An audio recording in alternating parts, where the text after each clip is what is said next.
The number you have dialed has been changed. The new number is... Please note, the new number is...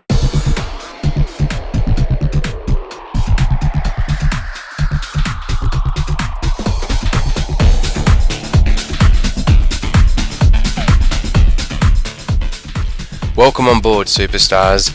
Amidst a huge week where we've seen a cyclone affect Burma with over 200,000 fatalities, we welcome you on board to Project Bluestar, our motivational campaign to get the people of Earth motivated for a sustainable future. This is week 383 for our project.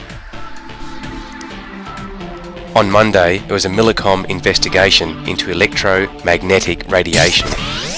Electromagnetic radiation from cell phones, towers and electrical appliances, as well as new wireless technologies, stresses our health by disrupting hormonal action and physical processes, in some cases triggering cancer. This pervasive wireless world emits a particular spectrum of electromagnetic radiation that has its own damaging effects on living systems. Within just 2 decades, wireless technology has exploded onto the global scene. In just 25 years, the great majority of the human race has been exposed to a massive amount of electromagnetic radiation. Our homeostasis is now being thrown into turmoil by unprecedented levels of all forms of EMR, seriously compromising our body's ability to function properly. Oh, what a cracker! And on Tuesday, we investigated the laws of karma. The law of karma. What goes around comes around. We reap what we sow. The laws of karma. The law of karma teaches that responsibility for unskillful actions is borne by the person who commits them. In other words, what goes around comes around. What we sow, we reap. Junk in, junk out, monkey see, monkey do, and boring things happen to boring people. Our life is a mirror to our perception, and our very circumstance is a mirror to our state of mind. Karma is action, and we live our lives as a consequence of our karma, in thought, in word, and in action.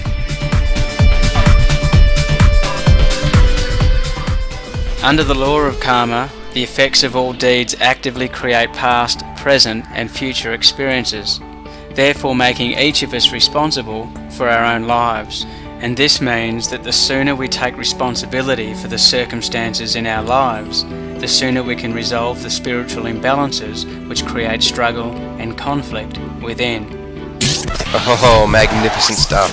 And on Wednesday, the boys hit the ground running as we investigated and looked at the history of Earth Sanctuary World Nature Centre. Since the year 2000, since we actually made the decision to look at the future and consider our health and well-being and where our family were going to go, we've hit the ground running. There's one thing about the period of 2012, we're running like a road train to 2012. We're not waiting for things to happen. That's right, Danny. It was a real challenge at first because we had to get our head around things like sustainable living and energy, water, food, shelter, well-being, our utilities, and we had to look at all these parts of our lives and think, how can we upgrade them, how can we make them better, improve them so we can reduce our impact on the planet, and also try and make ourselves a little bit safer in case things go terribly wrong around the planet, as we're starting to see in different countries at this point in time. So I think it all started, Danny. We got our energy systems going. We got some water tanks put up. We got our beautiful 20+ foot shipping containers. They were a cracker getting up here. Yeah, they were a cracker, Tom. And as you said, it's just been a remarkable time of complex study and investigation into the world of sustainable living and sustainable technology. We're doing two things here, Tommy. We're trying to obviously help the security with infrastructure with our own family, but we're also on the other side of things trying to publicly get out there and make sure people can be motivated to change as well. That's right, and if being insane is what it takes to get that job done, then we're heading head on for it. Insanity, go you good thing. Great stuff. And on Thursday, Global Rescue investigated more emergency management procedures. Welcome to Global Rescue. Our goal is to help you prepare and respond to emergencies. As people all over the world are faced with extreme weather and social unrest, the time now is to be ready for action. This is Global Rescue. Alrighty, Danny. Here we are. This is Global Rescue once again. Emergencies, dealing with the challenging moments in life. It's a very serious subject. Very serious. In fact, it gets a little bit too serious sometimes, and we often say relax. It's a lot more serious than you think. On this transmission with Global Rescue, we know we look at emergencies, preparation, response. We're looking at first aid and shock. Okay team, so what can we learn about shock? Shock can be a serious, life-threatening medical condition where insufficient blood flow reaches the body tissues. As the blood carries oxygen and nutrients around the body, reduced flow hinders the delivery of these components to the tissues and can stop the tissues from functioning properly. A standard position for giving care for people with shock: feet up, injury elevated. If the person has a head wound or is having trouble breathing, elevate the head and the shoulders. A person who is bleeding from the mouth, vomiting, should lie on one side so fluid will drain away from the mouth. When someone goes into shock, treatment is needed immediately. Call a doctor or emergency services for medical help. Check the person's rate of breathing and circulation every 5 minutes. Lay the person flat on the back and raise the legs about 25 centimetres to help restore the blood pressure. Loosen tight clothing and keep the person warm and comfortable. And of course on Friday it was Holy Joe's and MILK rocked the centre. That's a very friendly It's Friday. Clear conscience just a sign of a bad memory? I think it is for a lot of those politicians out there. Oh, it could be, Tommy. Did you ever just stop to think and then you forgot what you were thinking about? Very good, Danny. I do that all the time. Yes, well, that's true. That's because anything that's too serious is worth making fun of. That's what I reckon. People destroying the sky. Let the potion destroy you and I. They got hope as they prophesy. Hope as they prophesy. Said the dwelling will fall from the sky. They put the poison in you and I. They said the terrorist in disguise. It was the terrorist in you and I.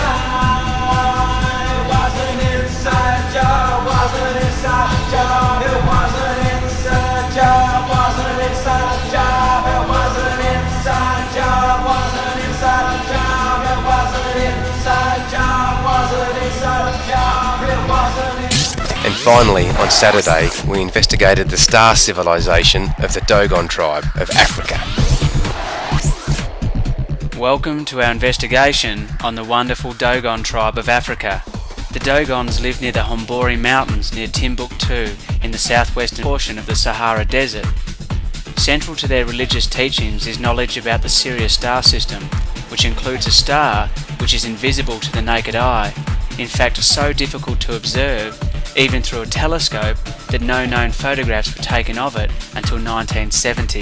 The Dogon, however, do not claim a superior technology, but they say they received their knowledge by visitors to the Earth from another star system. The star the Dogon described is known more commonly as Sirius B. Obviously, the Dogon were way ahead of modern astronomers. In addition to the Sirius star system, the Dogon mythology includes knowledge of Saturn's rings and Jupiter's 4 major moons, none of which can be seen by the naked eye, and it was only by Galileo and later astronomers' telescopes that either could be seen. The Dogon also have long known that planets orbit the Sun. According to the Dogon, their astronomical knowledge was supposedly given to them by the Nomos, amphibious beings sent to Earth from Sirius for the benefit of mankind. The name comes from a Dogon word meaning to make one drink, with the Nomos also being called Masters of the Water, the Monitors, and the Teachers. The more we look into this understanding, the more we find that our ancients were indeed the pioneers of the future. To the Dogon tribe of Africa, you truly are a bunch of superstars. See you all on the next transmission. Oh, what a fantastic week it's been, full of adventure, enlightenment and love. We'll see you next week, team, as we count down the days to 2012 with the Galactic Federation.